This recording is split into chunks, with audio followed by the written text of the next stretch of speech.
And కూటమి అని అంటున్నారు. కూటమి విజయం సాధిస్తుందని మీరు కూడా చెప్పేశారు. కానీ పవన్ కళ్యాణ్ గారి జనసేన విషయానికి వచ్చేసరికి 21 అవుట్ ఆఫ్ 21 అని మీరు చెప్పారు.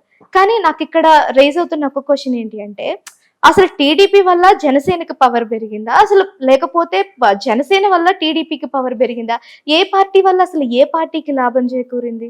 రెండు 1+1 భార్య వల్ల భర్తగా, భర్త వల్ల భార్యకి అంటాం కదా, రెండు అడ్వాంటేజ్ అనమాట.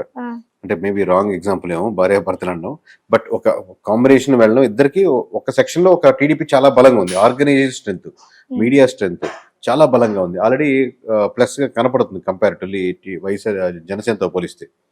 సో ఈ రెండు స్ట్రెంత్, అలాగే ఎమోషనల్ స్ట్రెంత్ ఎక్కువ జనసేనకి. మనం ఎట్లాగైనా పవన్ కళ్యాణ్ గెలిపించాలి అన్న వేవ్, ఎలాగైనా చంద్రబాబు గెలిపించాలి దాంతో పోలిస్తే వీళ్ళకి ఉన్నటువంటి ఫస్ట్ టైం గెలుచుకుంటున్నాం కాబట్టి ఎప్పుడు మనకు ఆ నెంబర్ ఆఫ్ సీట్స్ రాలేదు కాబట్టి ఈసారి గెలిపించాలి, ఈసారి సానుభూతి ఎప్పుడు రాలేదన్న సానుభూతి ఎక్కువ ఉంటుంది కంపారిటివ్ ఇంకోసారి గెలిపించాలన్న సానుభూతి. అవునా కదా, వెయిటేజ్ ఎక్కువ ఉంటుంది. సో ఆబ్వియస్ గా దీని వెయిటేజ్ దీంతో ఎమోషనల్ ఎక్కువ కరెక్ట్. బట్ దానికి కావాల్సిన స్ట్రక్చర్ వీళ్ళ దగ్గర లేదు. ఆర్గనైజేషన్ గా స్ట్రక్చరల్ గా ఎలా ప్లాన్ చేసుకోవాలి, ఎలా ఎలక్షన్ ఇంజనీరింగ్ చేసుకోవాలి, బూత్ లెవెల్ మేనేజ్మెంట్ చేసుకోవాలి, ప్లానింగ్ ఏంటి, ఈ లెవెల్లో వీళ్ళు స్ట్రాంగ్ గా ఉన్నారు. వీళ్ళు దాంట్లో వీక్ గా ఉన్నారు ఆబ్వియస్ గా. కంపారిటివ్లీ ఈ రెండు కాంబినేషన్ లో చూసుకుంటే అప్పుడు ఇద్దరికి 1+1 అనమాట ఆఫర్స్ లాగా. అంటే టీడీపీ లేకపోతే జనసేన గెలిచుండేది కాదు అనేది కొందరి వాదన. జనసేనలో పవన్ కళ్యాణ్ ఉన్నాడు కాబట్టి టీడీపీకి ఇంత ఫామ్ లోకి వచ్చింది అని ఇంకొకరి వాదన. కూటమి ఇన్ని సీట్లు గెలిచిందంటే ఖచ్చితంగా టీడీపీ వల్లే, ఖచ్చితంగా జనసేన వల్లే. కూటమి గెలిచిందంటే ఇండివిజువల్ గా ఎన్ని గెలుస్తారు అనేది వేరే అంశం. అది ఎప్పుడు పోటీ చేస్తుంటే వాళ్ళ నాయకులు ఎలా నిల్చుంటే, కానీ ఇండివిజువల్ గా పోతుంటే ఈసారి అంటే కూటమి దాకా వచ్చి కూటమి లేకుండా పోటీ చేస్తుంటే ఖచ్చితంగా వైఎస్ఆర్సీపీ చాలా సీట్లలో చాలా మంచి పోటీ ఇచ్చింది. గెలిచుండేది లేదని చాలా ఫ్యాక్టర్స్ మీద ఆధారపడి ఉంటుంది. కూటమి వల్లే అని ఎందుకు చెప్తాను, కూటమికి అడ్వాంటేజ్ ఏంటంటే 50% ఫస్ట్ కూటమి, తర్వాత వైఎస్ఆర్సీపీ ఇచ్చిన ఓట్ బ్యాంకింగ్. ఓకే, అంటే ఇక్కడ పవన్ గారు అనేది ఓట్లు చీలనివ్వను అని ఎప్పుడైతే అన్నారో అదే మాట ఇక్కడ ఉపయోగపడింది అని అంటారు. అంతే కదా? 100%. అంటే మీరు చంద్రబాబు నాయుడు గారికి వీరాభిమాని అని విన్నాం. నేను ఎవరికి వీరాభిమాని కాదు. చంద్రబాబు అంటే అది కాదని అనుకుంటే పవన్ కళ్యాణ్ వీరాభిమాన. ఇప్పుడు ఇందాక చెప్పాను కదా, నాకు జగన్మోహన్ రెడ్డి ఓడిపోవడం వల్ల ఆనందం లేదు, బాధ లేదు. చంద్రబాబు రెడ్డి గారు పని, పవన్ కళ్యాణ్ గారు ఓడిపోవడం వల్ల లేదా గెలవడం వల్ల నాకు ఎటువంటి బాధ లేదు, ఆనందం లేదు. నాకు రీఫార్మ్స్ ఎవరైనా తీసుకొస్తే, చేంజెస్ తీసుకొస్తే ఆనందం. ఈ పొలిటికల్ పార్టీస్ ఇప్పుడు వెళ్తున్న ప్యాటర్న్ లో అది అంటే సూపర్ 6 అయినా సూపర్ 9 అయినా ఈ ఫార్మ్స్ లో ఎటువంటి వ్యక్తిగతంగా అడుగుతున్నారు మీరు కాబట్టి, వ్యక్తిగతంగా అలాంటి రీఫార్మ్స్ ఎవరు తీసుకొస్తే వాళ్ళు అభినందనిస్తాను. మనసు లోపల నుంచి చాలా బాగుండాలి అనిపిస్తుంది. ఇప్పుడు లోపల కూడా ఇప్పుడు ఇలాంటి ఫ్రీ స్కీమ్స్ వల్ల ఎటువంటి డెవలప్మెంట్ జరగదని నేను 100% వ్యక్తిగతంగా నమ్ముతాను. అంటే మీ సర్వేకి సంబంధించిన ప్రతి ఒక్క ఖర్చుని ఆయనే పెట్టుకున్నారు అని ఒక ఇది వైఎస్ఆర్సీపీ ఎమ్మెల్యేలకి సర్వే చేసి పెట్టేది కూడా ఆయన ఖర్చు పెట్టుకుంటారు. మేము సర్వే చేసేది ఎమ్మెల్యేలకి. ఎవరైనా వైఎస్ఆర్సీపీ ఎమ్మెల్యేనా, టీడీపీ ఎమ్మెల్యేనా, జనసేన ఎమ్మెల్యే వాళ్ళని కాంటాక్ట్ అయ్యి సర్వే చేసి పెట్టుకుంటారు. ఫర్ సపోజ్ మీరు అది చెప్పొచ్చు ఇంకా కావాలంటే, మీరు టీడీపీ ఎమ్మెల్యేలు ఎవరెవరైతే చేశారో వాళ్ళందరి ఖర్చు ఆయనే పెట్టుకున్నారని. అది అంతవరకు నిజమే ఉండొచ్చు. ఫర్ సపోజ్ లెట్స్ అజ్యూమ్ వాళ్ళ వెనకాల ఆయన ఉన్నాడు కాబట్టి కేకేటీ సర్వే చేయించుకోండి నేను పెడతానని చెప్పి పెట్టుకున్నాడు. ఆయన ద్వారా మనకు వచ్చి ఉండొచ్చు. Let's assume YSRCP MLA survey చేయించుకున్నాడు, ఆయన కిందకి పెడతాడు. మన రిపోర్ట్ టీడీపీకి ఇవ్వంగా వైఎస్ఆర్సీపీ వాళ్ళకి ఇస్తాం కదా. ఓకే, సో దీంట్లో నిజం లేదంటారు. అసలు క్వశ్చన్ లోనే నిజం లేదు. అండ్ కూటమి విషయానికి వచ్చేస్తే నిజంగానే అసలు కూటమిలో జనసేన అలాగే తెలుగుదేశం విడివిడిగా ఒకవేళ ఈసారి కూడా పోటీ చేసి ఉంటే పవన్ కళ్యాణ్ గారి జనసేన నిజంగానే మళ్ళీ ఫామ్ లోకి వచ్చిండేదా? ఇలా 21 వచ్చిండేది రాదనేది చాలా అంశాల మీద ఆధారపడుతుంది. మీరు 2019 ఎలక్షన్స్ అయిపోగానే ఈసారి మనం ఇండిపెండెంట్ గా పోటీ చేస్తున్నాం అనేది ఒకటి. అంటే ఖచ్చితంగా గట్టిగా పోటీ చేద్దాం.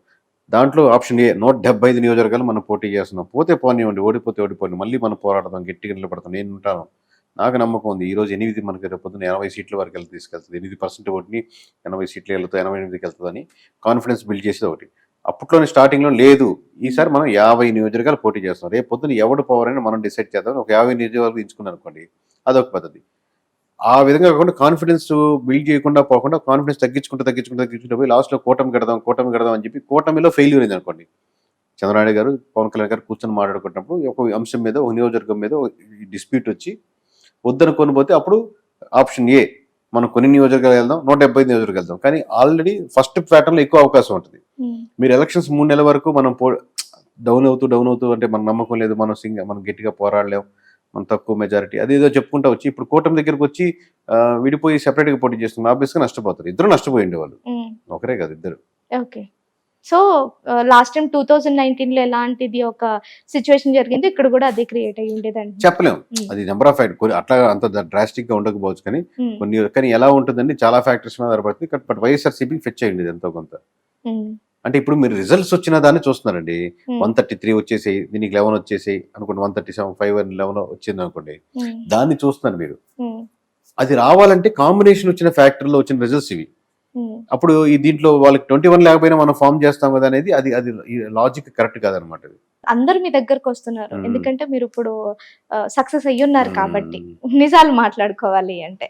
కానీ మీరు ఇది స్టార్ట్ చేసిన ఇనిషియల్ డేస్ లో మీరు ఒక టీం ఫామ్ చేసుకోవాలి అన్నా, లేకపోతే ఆ టీం మీ మాట వినాలి అన్నా, ఆ టీం మెంబర్స్ ని సెలెక్ట్ చేసుకోవాలి అన్నా, వాళ్ళని మీరు కరెక్ట్ గా ఎగ్జామిన్ చేయాలన్నా, మీరు చెప్పిందే వాళ్ళు అక్కడ ఎగ్జిక్యూట్ చేయాలి అన్నా, నాకు తెలిసినంత వరకు ఎంతో కొంత స్ట్రగుల్ పీరియడ్ ఉండి ఉండొచ్చు అని నేను అనుకుంటున్నాను.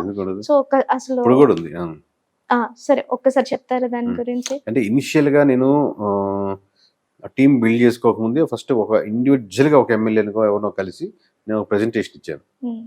అది చూసుకుందాం ఎలా ఉంటుందని. ప్రెజెంటేషన్ వాళ్ళకి నచ్చింది, బాగుంది, మనం చేద్దాం అది అన్నారు. అప్పుడు ఇంకా నేను రిజైన్ కూడా చేయలేదు. But they gave confidence, okay మీరు చేయగలుగుతారని నమ్మకం వాళ్ళు కలిగించారు. వాళ్ళు నా రిపోర్ట్ నచ్చడం వల్ల. తర్వాత రిజైన్ చేసి ఉన్నప్పుడు మా ఆబ్వియస్గా చాలా మంది నరమానవుడు ఎవరు రిజైన్ చేసి సర్వేకి వెళ్ళమని సలహా ఇవ్వడు కదా. అదేంటో తెలియదు, ఎందుకో తెలియదు. ఆల్రెడీ మనకు హాయిగా కూర్చుంటే వాళ్ళ చేతికి మంచి అమౌంట్లు వస్తున్నాయి, ఖర్చులన్నీ బాగా ₹1,00,000 మిగులుతున్నాయి అక్కడ. సో ఇంత ప్రశాంతమైన జీవితం ఉన్నప్పుడు ఎందుకు వదులుకోమని ఎవరు సలహా ఇవ్వలేదు. ఎవరు నాకు సర్వేకి వెళ్తున్నానని చెప్పినప్పుడు నో వన్, ఒక్కరు కూడా సింగిల్ పర్సన్ కూడా నువ్వు చేయి సర్వేస్ అని చెప్పిన సజెషన్ ఇచ్చిన లేరు. ఫ్రెండ్స్ కావచ్చు, ఫ్యామిలీ కావచ్చు, కొలీగ్స్ కావచ్చు, ఆబ్వియస్లీ ఎవరు నా సలహా ఇది ఎందుకు ఇదే చేసుకో అంటున్నారు. లేదు నీకు అటు ప్యాషన్ కదా నువ్వు వెళ్ళు అని అట్లా ఎవరు చెప్పలేదు. ఒక్క పర్సన్ కూడా చెప్పలేదు. ఎందుకంటే సెక్యూర్ జాబ్ ఎవరు ఒప్పుకుంటారు? నాకు ఒక్క పర్సన్ కూడా చెప్పలేదు. నేను 100 మందిని అడిగాను అనుకోండి, 100 మందిలో ఒక్కరు కూడా చెప్పలేదు. బట్ నేను ఇనిషియల్ గా అటు వెళ్దాము అనుకున్నప్పుడు వంశీ అని నాతో పాటు నేను ట్రావెల్ చేస్తాను మీతో పాటు, నాకు అది ఇంట్రెస్ట్ పాలిటిక్స్, నేను జాయిన్ అవుతాను మీతో పాటు. ఫస్ట్ అతను ఎంప్లాయీగా జాయిన్ అయ్యారు, ఫస్ట్ ఎంప్లాయీ. ఆ తర్వాత నిదానంగా టీం బిల్డ్ చేసుకున్నాం. 1 by 1 యాడ్ అయ్యారు. డేటా టీమ్ యాడ్ అయింది, లేకపోతే సర్వేయర్స్ యాడ్ చేసుకున్నాం, రకరకాల అవుట్ సోర్సింగ్ ఇవ్వడం మొదలు పెట్టాం. చిన్నగా పేరు వచ్చింది, ఇంకా అలా డెవలప్ అయింది. సో మొత్తానికి ఇప్పుడు ఇది జరిగింది. ఇక ముందు కూడా కేకే గారి సర్వీస్ ఇలానే ఉండబోతున్నాయి అంటారా? ఎందుకు అడుగుతున్నాను అని అంటే, ఇప్పుడు మీరు 2019 ఎగ్జాక్ట్ గా చెప్పారు, 2024 కూడా ఎగ్జాక్ట్ గా చెప్పారు. మిమ్మల్ని నమ్మే చాలా వరకు బెట్టింగ్లు పెట్టిన సందర్భాలు కూడా ఇప్పుడు చాలా వరకు నడిచాయి. అంటే మీ మీద ఒక నమ్మకం అనేది అందరికి బిల్డ్ అయిపోయింది. కేకే గారు చెప్తే డెఫినెట్లీ అది చాలా వరకు రైట్ అయిపోతుంది, ధీమా మీద ఉండొచ్చు అని. కానీ మళ్ళీ అదే నమ్మకాన్ని మనం నిలబెట్టుకుంటూ ముందుకు వెళ్ళటం కూడా చాలా కష్టం. సో ఇక మీదట ఒకవేళ కేకే గారు సర్వీస్ చేయాల్సి వస్తే ఇదే నమ్మకాన్ని బేస్ చేసుకొని ఇలా నిలబడి వెళ్ళిపోగలుగుతారా? ఇప్పుడు మన ప్రయత్నం లోపం లేకుండా నిజాయితీగా ధర్మ పద్ధతిలో మనం చేసుకునే దానికి ఇప్పుడు ప్రయత్నిస్తాం. అది రిజల్ట్ వచ్చినప్పుడు అప్పుడు నాకు నమ్మకం లేదంటే 4 నియోజకవర్గాలు నమ్మకం లేదని అంటాం. మేబీ మేము సరిగ్గా చేయలేదు అనిపిస్తుంది 4 నియోజకవర్గాలు, దీన్ని పక్కన పెడదామండి, 175 పక్కన పెట్టి 170 గురించి మాట్లాడుకుందాం, మాకు రిపోర్ట్ అందలేదు అప్పుడు చెప్తాం.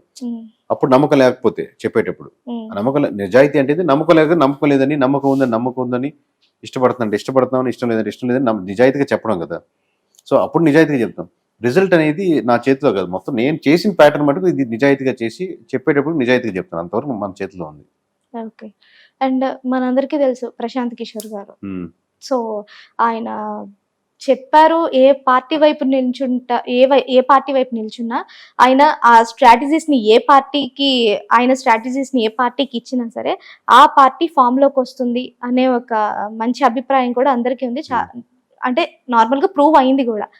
ఇన్ ఫ్యూచర్ మీరు ఏ పార్టీకి మద్దతు ఇచ్చినా, మీరు ఏ పార్టీకి మీ స్ట్రాటజీస్ ఇచ్చినా సరే ఆ పార్టీ ఫామ్ లోకి వస్తుంది అంటే మీరు ఏదైనా ఒక పార్టీకి మద్దతు ఇవ్వడానికి రెడీగా ఉన్నారా ఇన్ ఫ్యూచర్?